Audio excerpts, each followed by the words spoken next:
Hello बच्चों, आप सभी को नमस्कार।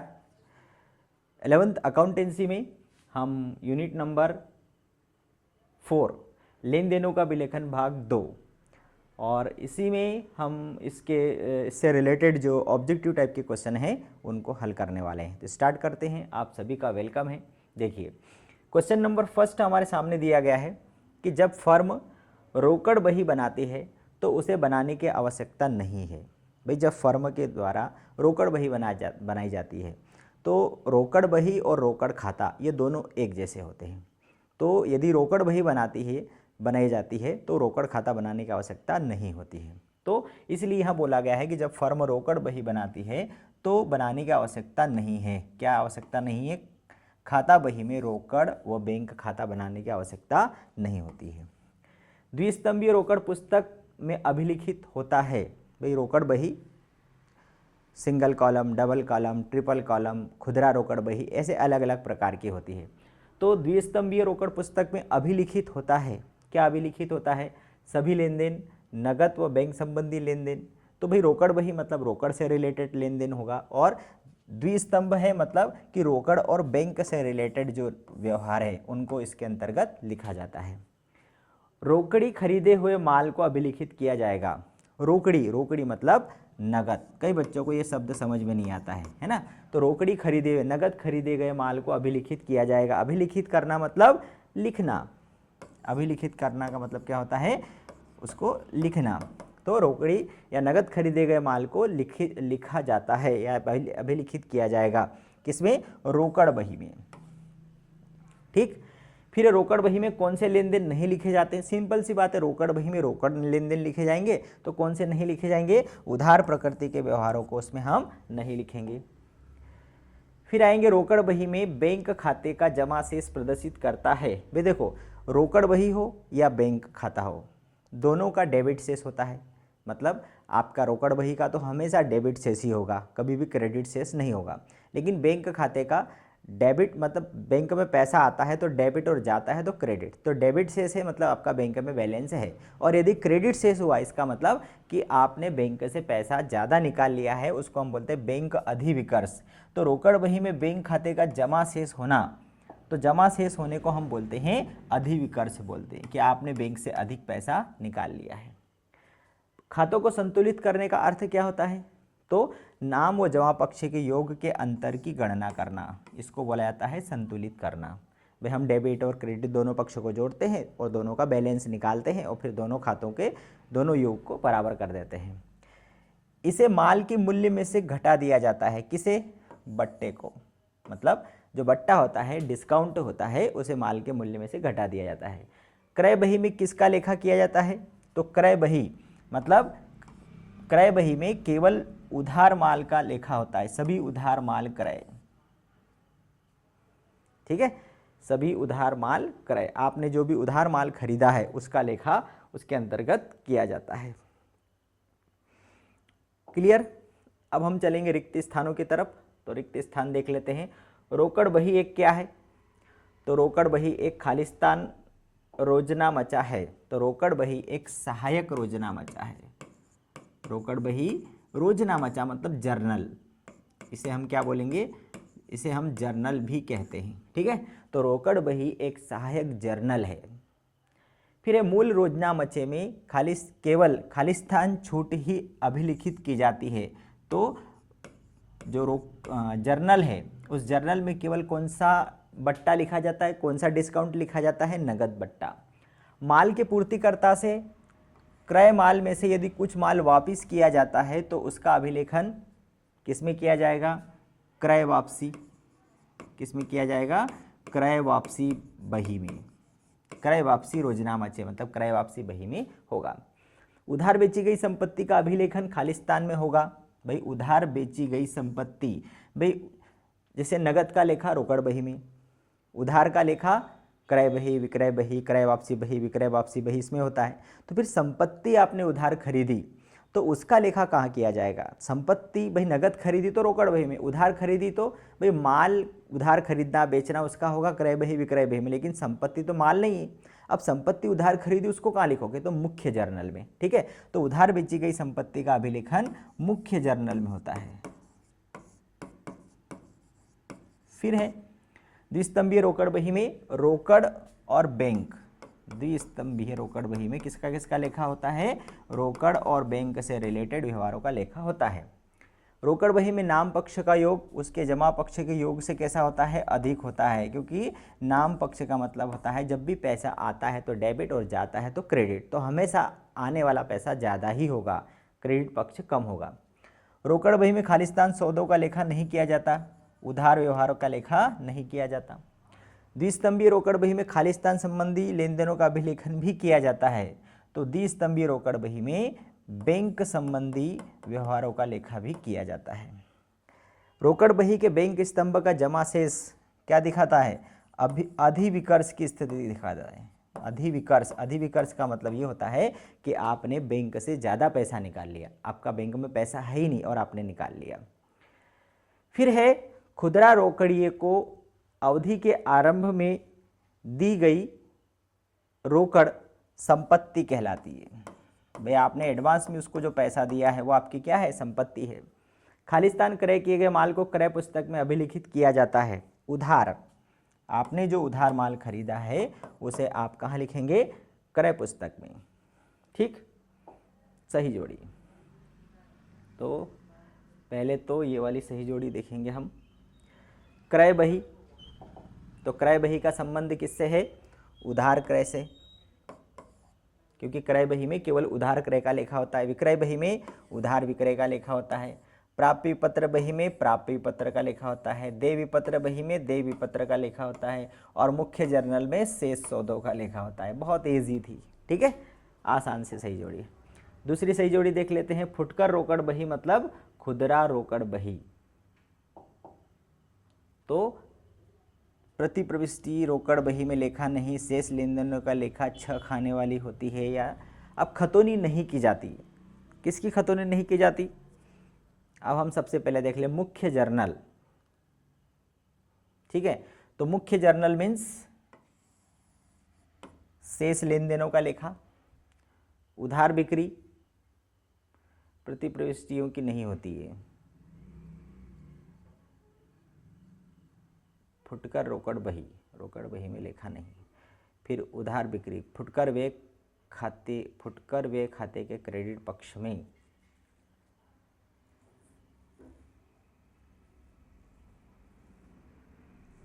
फुटकर रोकड़ बही 6 खाने की होती है, प्रति प्रविष्टियों नहीं होती, रोकड़ बही में लेखा नहीं।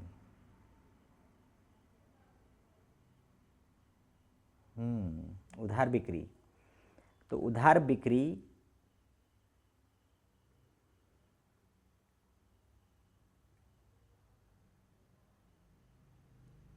छह खाने होते हैं, प्रति प्रविष्टियों की नहीं होती, और रोकड़ बही में लेखा नहीं। तो ये तो वही का वही दिया है यार, ठीक है। मुख्य जर्नल शेष लेन देनों का लेखा, उधार बिक्री रोकड़ बही में लेखा नहीं, फुटकर व्यय खाते के क्रेडिट पक्ष में, तो फुटकर व्यय खाते के क्रेडिट पक्ष में प्रति प्रविष्टियों की नहीं होती है, खतौनी नहीं की जाती, प्रति प्रविष्टियों की नहीं होती है। और फुटकर रोकड़ बही प्रति प्रविष्टि खतौनी नहीं की जाती, 6 खाने होते हैं। तो फुटकर रोकड़ बही, ठीक है, 6 खाने होते हैं और खतौनी नहीं की जाती, तो प्रति प्रविष्टियों की खतौनी नहीं की जाती, और फुटकर व्यय खाते के क्रेडिट पक्ष में खतौनी, ठीक है। अब ये सही जोड़ी है ना, मेरी तो समझ से बाहर है, उन्होंने कैसे बनाई है उसको थोड़ा सा देखना पड़ेगा, फिर भी मैंने कुछ उसको कोशिश किया है। ये तो सही है, मुख्य जर्नल शेष लेन देनों का लेखा, उधार बिक्री रोकड़ बही में लेखा नहीं, फुटकर व्यय खाते के क्रेडिट पक्ष में, तो मैंने क्या लिखा है, खतौनी।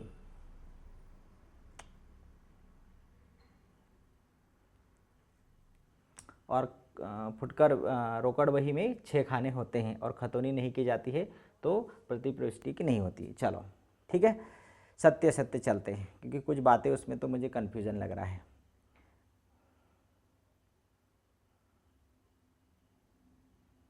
ट्रू और फॉल्स पे चलते हैं। ठीक,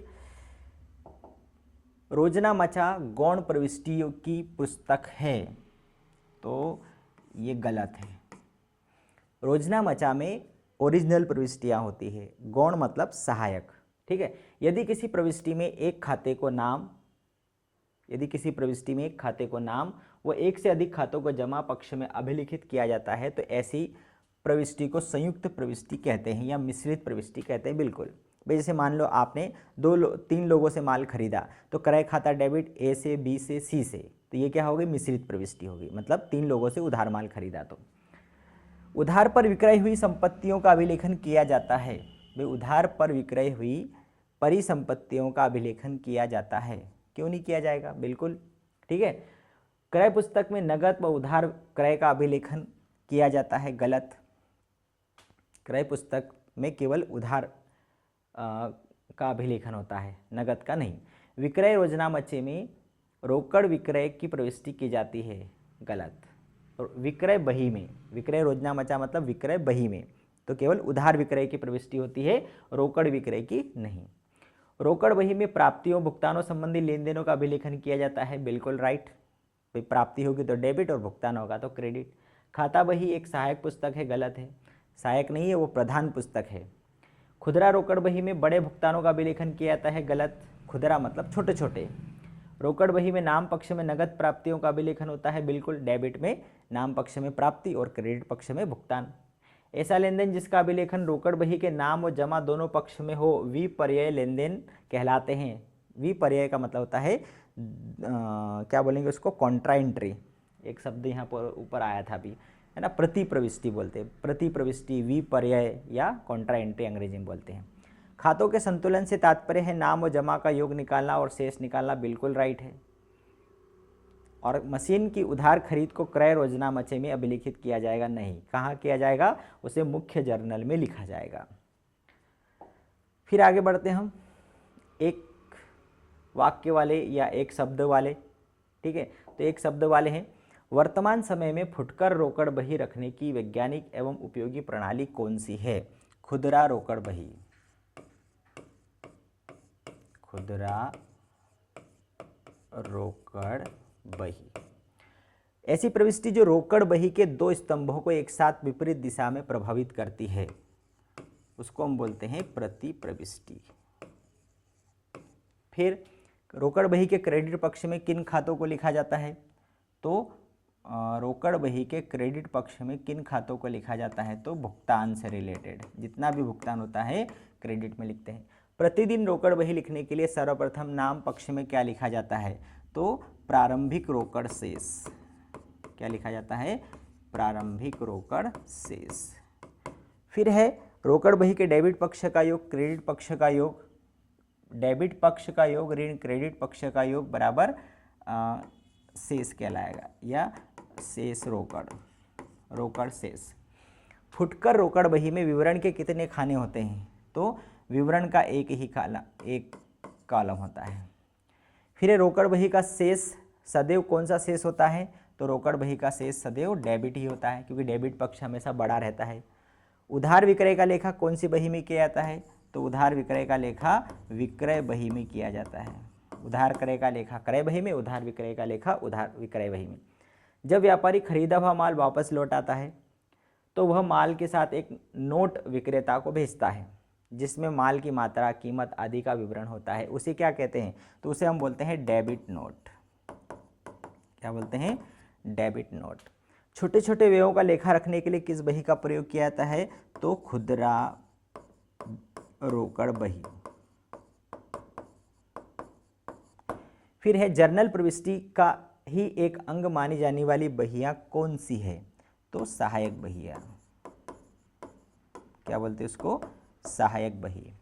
विक्रय बही में कितने खाने होते हैं? तो भाई विक्रय बही में दिनांक है, विवरण है, इसके बाद में बीजक संख्या है, फिर डिटेल्स है और नेट अमाउंट है। तो हम यहाँ पर लिख सकते हैं कि 5 कॉलम होते हैं। वैसे तो बही में कोई निश्चित कॉलम नहीं होते हैं, ठीक है, फिर भी हम 5 लिख देते हैं। विक्रय वापसी बही में उसमें भी 5 कॉलम होते हैं। प्रारंभिक प्रविष्टियाँ किस बही में की जाती है? तो जर्नल में। प्रारंभिक प्रविष्टियाँ किस में की जाती है, जर्नल में किया जाता है। ठीक है, तो ये थे हमारे यूनिट नंबर 4 के रोकड़ बही से रिलेटेड क्वेश्चन आंसर। अब आगे भी हम कंटिन्यू देख लेते हैं। बैंक समाधान विवरण से रिलेटेड जो क्वेश्चन है वो भी हम इसी वीडियो में देख लेते हैं, है ना। कंटिन्यू हमारी यूनिट कंटिन्यू हो जाएगी। बैंक समाधान विवरण बनाया जाता है, किसके द्वारा बनाया जाता है? भाई बैंक समाधान विवरण कौन बनाएगा? व्यापारी बनाएगा। क्यों? जिसके पेट में दर्द होगा वो दवाई खाएगा।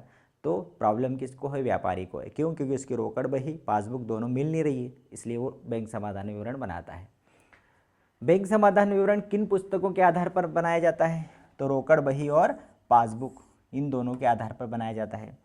बैंक समाधान विवरण बनाने हेतु किस शेष को काम में लिया जाता है? तो बैंक समाधान विवरण बनाने के लिए रोकड़ बही और पासबुक का शेष, ये दोनों के शेष के आधार पर बनाया जाता है। ठीक, एक व्यापारी की रोकड़ बही के बैंक खाने में 9,000 रुपये का क्रेडिट शेष है।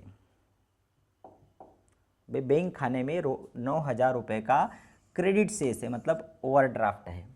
एक ग्राहक ने सीधे बैंक में 5,000 रुपये 31 मार्च 2022 को जमा करा दिए। पासबुक में 31 मार्च 22 को शेष होगा। 31 मार्च 2022 को उसने जमा किए और 31 मार्च 2022 को उसके खाते में कितना शेष होगा? तो 9,000 रुपये का क्रेडिट शेष है, तो 4,000 रुपये बचेंगे ना, उसी दिन उसके खाते में उसने जमा करा दिए 31 मार्च को। ठीक है, रोकड़ बही का शेष पासबुक के शेष से मेल नहीं खाएगा। रोकड़ बही का शेष पासबुक के शेष से मेल नहीं खाएगा यदि बैंक में जमा कराए गए चेक संग्रहित कर लिए गए हैं। बैंक द्वारा वसूल किए गए शुल्क का लेखा रोकड़ बही में कर लिया गया है। एक ग्राहक द्वारा 6,000 रुपये सीधे बैंक में जमा कराए गए, जिसकी सूचना व्यापारी को दे दी गई है। और बैंक द्वारा बीमा प्रीमियम का भुगतान किया गया किंतु व्यापारी को सूचित नहीं किया गया। ये जो डी वाला जो ऑप्शन है, इस कारण से रोकड़ बही और पासबुक का शेष नहीं मिलेगा। बाकी तो सभी सूचनाएं उसको मिल गई थी, लेकिन ये वाली सूचना नहीं मिली थी। आगे बढ़ेंगे हम। बैंक समाधान विवरण बनाया जाता है, किस लिए बनाया जाता है? तो रोकड़ बही पासबुक के शेष का मिलान करने के लिए, रोकड़ बही और पासबुक के शेष का मिलान करने के लिए बनाया जाता है। बैंक समाधान विवरण बनाया जाता है, कब बनाया जाता है? ये किसी भी दिन बनाया जा सकता है, ऐसा कोई फिक्स नहीं है। बैंक समाधान विवरण है क्या है? ये रोकड़ बही का एक भाग है, बैंक खाते का एक भाग है, ग्राहक पुस्तिका का एक भाग है, इनमें से कोई नहीं। तो ये इनमें से कुछ नहीं है, एक विवरण है वो, जो गलती पकड़ने के लिए बनाया जा रहा है। रोकड़ पुस्तक का बैंक स्तंभ का डेबिट शेष बराबर होता है। भाई रोकड़ पुस्तक के बैंक स्तंभ का डेबिट शेष किसके बराबर होगा? तो रोकड़ बही के क्रेडिट शेष के बराबर। रोकड़ पुस्तक का बैंक स्तंभ का डेबिट शेष पासबुक के क्रेडिट शेष के बराबर होगा। किसके बराबर होगा? पासबुक के क्रेडिट शेष के बराबर। क्लियर? भाई रोकड़ पुस्तक में बैंक स्तंभ का डेबिट शेष, मतलब रोकड़ कैश बुक में डेबिट साइड में रोकड़, एक तो कैश का कॉलम रहेगा, बैंक का कॉलम। तो बैंक का डेबिट शेष होना मतलब बैंक में पैसा होना, तो फिर पासबुक में किधर होगा? क्रेडिट साइड में होगा। तो ये और ये दोनों एक जैसा होगा। पासबुक के क्रेडिट शेष का अर्थ क्या होता है? अधिविकर्ष होता है, प्रतिकूल। पासबुक में क्रेडिट शेष है मतलब अनुकूल है। पासबुक में किधर शेष दिया गया है? क्रेडिट है, इसका मतलब आपके पास पैसा है, अनुकूल शेष है वो। ठीक, अब हम चलेंगे रिक्त स्थानों की तरफ। रिक्त स्थान भी हम एक ही शॉर्ट में करने वाले हैं। चलिए, बैंक समाधान विवरण खाता नहीं, क्या है ये? पीता है वो विवरण है वो। रोकड़ बही और पासबुक के शेष का मिलान करने के लिए क्या बनाया जाता है? तो बैंक समाधान विवरण, बैंक रिकंसिलिएशन स्टेटमेंट। रोकड़ बही में बैंक स्तंभ का क्रेडिट शेष खालिस्तान को दर्शाता है, अधिविकर्ष को दर्शाता है। फिर पासबुक बैंक में रखे गए ग्राहक के खाते की क्या है? हाँ, पासबुक बैंक में रखे गए ग्राहक के खाते की प्रतिलिपि है। फिर है रोकड़ बही में बैंक स्तंभ का नाम शेष पासबुक के जमा शेष के बराबर होगा। भाई रोकड़ बही में नाम तो पासबुक में जमा। बैंक समाधान विवरण रोकड़ बही के शेष और पासबुक के शेष में अंतर होने पर बनाया जाता है। भाई बैंक समाधान विवरण कब बनाया जाता है? जब रोकड़ बही और पासबुक में अंतर होगा तब बनाएंगे। पासबुक का खालिस्तान शेष प्रतिकूल शेष होता है तो डेबिट शेष। पासबुक में यदि डेबिट में शेष है मतलब वो प्रतिकूल है, मतलब अधिविकर्ष कहलाता है। निर्गमित चेक भुनाए नहीं गए, इन्हें रोकड़ बही के नाम शेष में खालिस्तान किया जाता है। तो भाई निर्गमित चेक भुनाए नहीं गए, आपने चेक इशू किया गया, सामने वाला बैंक में पैसा लेने गया ही नहीं, तो इन्हें रोकड़ बही के नाम शेष में क्या किया जाता है? डेबिट किया जाता है। निर्गमित चेक भुनाए नहीं गए, इन्हें रोकड़ बही के नाम शेष में जोड़ा जाता है। ठीक है, क्योंकि हम पहले इनको माइनस कर चुके हैं तो अब इसे हम क्या करेंगे? प्लस करेंगे। बैंक समाधान विवरण में रोकड़ बही के बैंक स्तंभ के शेष का मिलान खालिस्तान के शेष से किया जाता है, पासबुक के शेष से किया जाता है। बार बार वही बातें रिपीट करके पूछी जाती। बैंक समाधान खालिस्तान द्वारा बनाया जाता है तो किसके द्वारा बनाया जाता है? ग्राहक के द्वारा बनाया जाता है, व्यापारी के द्वारा बनाया जाता है। ठीक है, ग्राहक भी उसे बोलेंगे, व्यापारी भी उसे बोलेंगे। तो ये थे हमारे रिक्त स्थान। आगे बढ़ेंगे, हम सही जोड़ी की तरफ चलेंगे। सही जोड़ी को थोड़ा सा बड़ा कर लेते हैं। अच्छा है, इंटरेस्टिंग है ये थोड़ा सा रीजनिंग वाला है ये। बैंक विवरण, बैंक विवरण, भाई बैंक विवरण मतलब बैंक का स्टेटमेंट, और वो क्या कहलाता है? पासबुक कहलाती है वो। फिर बैंक व्यवहारों की नकल, हाँ इसको हम पासबुक बोल सकते हैं। तो बैंक विवरण बैंक द्वारा भेजा जाता है, चलो इसको हम ले सकते हैं। तो बैंक विवरण कौन भेजता है? बैंक द्वारा भेजा जाता है। बैंक व्यवहारों की नकल को पासबुक कहेंगे। रोकड़ बही का अधिविकर्ष शेष, रोकड़ बही का अधिविकर्ष शेष मतलब प्रतिकूल। फिर बैंक समाधान विवरण रोकड़ बही और पासबुक के शेष का मिलान करने के लिए बनाया जाता है, और व्यापारी द्वारा बैंक व्यवहारों का लेखा रोकड़ पुस्तक में किया जाता है। व्यापारी के द्वारा बैंक संबंधी व्यवहारों को किस में लिखा जाता है? रोकड़ पुस्तक में लिखा जाता है, रोकड़ बही में लिखा जाता है। अब आगे बढ़ते हैं, हम अगली सही जोड़ी की तरफ चलेंगे हम, और अगली सही जोड़ी है पासबुक का अनुकूल शेष। भाई पासबुक में यदि अनुकूल शेष है, इसका मतलब क्रेडिट शेष है, तो आपकी रोकड़ बही में कौन सा शेष होगा? डेबिट शेष होगा। तो रोकड़ बही का नाम शेष। रोकड़ बही में बैंक स्तंभ का अनुकूल शेष है, तो पासबुक में जमा शेष होगा, तो पासबुक का जमा शेष। फिर बैंक समाधान विवरण का निर्माण व्यापारी द्वारा किया जाता है, ये देखो ग्राहक के द्वारा किया जाता है।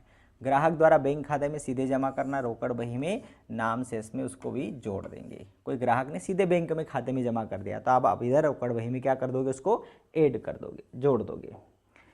सत्य असत्य की तरफ चलेंगे, थोड़ा सा छोटा कर दे इसको हम। ठीक है, तो सत्य असत्य, धर्म अधर्म। सबसे पहला है पासबुक का क्रेडिट शेष प्रतिकूल शेष होता है, गलत है। भाई पासबुक में क्रेडिट होना मतलब आपके पास पैसा है, ये अनुकूल है, प्रतिकूल नहीं है। बैंक समाधान विवरण बनाना अनिवार्य होता है, ये भी गलत है। भाई आपकी रोकड़ बही पासबुक में अंतर होगा तो आप बैंक समाधान विवरण बनाओगे, ये अनिवार्य नहीं है। रोकड़ बही का जमा शेष पासबुक के नाम शेष के बराबर होता है, बिल्कुल राइट है। रोकड़ बही में जमा होगा तो पासबुक में नाम होगा। बैंक द्वारा व्यापारी के लिए भुगतान करने पर रोकड़ बही में नाम शेष में से घटाते हैं, बिल्कुल राइट है। ठीक है, बैंक द्वारा व्यापारी के लिए भुगतान करने पर बैंक ने व्यापारी की ओर से कोई भुगतान किया गया है, मतलब उसका बैंक बैलेंस कम हो गया है, तो हम यहाँ पर भी रोकड़ बही में घटा देंगे। फिर है रोकड़ बही के शेष और पासबुक के शेष में अंतर होने पर बैंक समाधान विवरण बनाया जाता है, ये भी राइट है। ग्राहक द्वारा सीधे बैंक में जमा करने पर रोकड़ बही के नाम शेष में से घटाते हैं, ये गलत है। नाम शेष में क्या करते हैं? जोड़ते हैं। बैंक समाधान विवरण एक खाता होता है, गलत है। ये क्या है? एक स्टेटमेंट है, विवरण है। बैंक समाधान विवरण बैंक द्वारा बनाया जाता है, गलत है। कौन बनाता है? व्यापारी बनाता है, ग्राहक बनाता है। बैंक समाधान विवरण बनाने का कोई निश्चित दिन नहीं होता, इसे कभी भी बना सकते, बिल्कुल राइट है। और रोकड़ बही का अधिविकर्ष शेष अर्थात रोकड़ बही का नाम शेष होता है, गलत है। रोकड़ बही का भी जमा शेष होगा। यदि वहाँ अधिविकर्ष है पासबुक में तो यहाँ जमा शेष कहा जाएगा। ठीक है, एक शब्द में चलते हैं, तो एक वाक्य में फटाफट। बैंक द्वारा बैंक में रखे गए खाते के व्यवहारों की नकल के लिए कौन सी पुस्तक दी जाती है? तो पासबुक। बैंक में आपका खाता है और आपके खाते का जो आपको प्रतिलिपि मिलती है वो क्या कहलाती है? पासबुक। बैंक समाधान विवरण कब बनाया जाता है? तो कभी भी बनाया जा सकता है। बैंक समाधान विवरण कौन बनाता है? व्यापारी बनाता है या ग्राहक बनाता है। बैंक विवरण किसके द्वारा भेजा जाता है? बैंक के द्वारा भेजा जाता है। ठीक। व्यापारी द्वारा बैंक व्यवहारों को किस बही में लिखा जाता है? तो रोकड़ बही में। भाई व्यापारी अपने व्यवहारों को रोकड़ बही में लिखता है। रोकड़ बही का नाम शेष पासबुक के जमा शेष के बराबर होगा। किसमें अंतर होने पर बैंक समाधान विवरण बनाया जाता है? रोकड़ बही के शेष और पासबुक के शेष में अंतर होने पर। पासबुक का कौन सा शेष प्रतिकूल शेष कहलाता है? तो पासबुक का डेबिट शेष प्रतिकूल शेष कहलाता है। रोकड़ बही का अनुकूल शेष अर्थात रोकड़ बही का कौन सा शेष होगा? डेबिट शेष होगा। और बैंक समाधान विवरण में किसका मिलान किया जाता है? तो बैंक समाधान विवरण में रोकड़ बही के डेबिट शेष मतलब कैश बुक का डेबिट शेष और पासबुक का क्रेडिट शेष, ये दोनों को मिलाया जाता है। ठीक है, तो ये थे हमारे बैंक समाधान विवरण से रिलेटेड क्वेश्चन आंसर थे। अब हम आगे बढ़ेंगे और तलपट से रिलेटेड देखेंगे। त्रुटियों का संशोधन नहीं देखेंगे, तलपट देखेंगे। ठीक है, तो तलपट में निम्न में से किस त्रुटि का प्रभाव नहीं पड़ता? किसकी खाते का गलत शेष निकालना, किसी गलत खाते में परंतु सही पक्ष में लेखा करना, खाते का गलत योग लगाना और इनमें से कोई नहीं। तो वे तलपट में निम्न में से किस त्रुटि का प्रभाव नहीं पड़ेगा? तो किसी गलत खाते में परंतु सही पक्ष में लेखा यदि हो जाएगा तो उसका प्रभाव नहीं पड़ेगा। ठीक, फिर है निम्न में से किस त्रुटि का तलपट पर प्रभाव पड़ेगा? छूट जाने वाली, इसका कोई प्रभाव नहीं पड़ता। प्रारंभिक पुस्तकों में लेखा करते समय अशुद्धि, इसका कोई प्रभाव नहीं पड़ता। सैद्धांतिक अशुद्धि, इसका भी कोई प्रभाव नहीं पड़ता। प्रारंभिक पुस्तक में सही प्रविष्टि परंतु खाता बही में गलत प्रविष्टि, हाँ इसका प्रभाव पड़ेगा।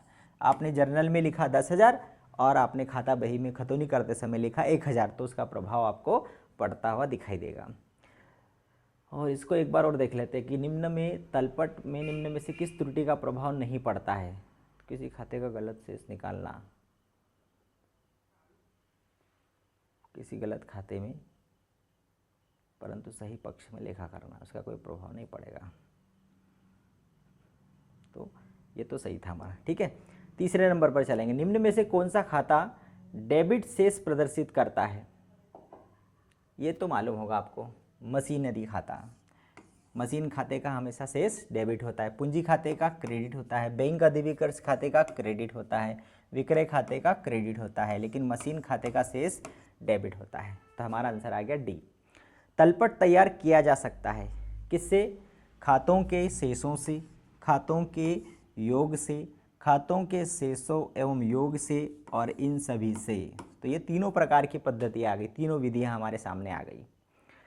फिर है रवि को बेचे गए 700 रुपये का माल को उसके खाते में 690 लिखा गया, अब रवि का खाता डेबिट किया जाएगा। ये हमारी उससे रिलेटेड है, मतलब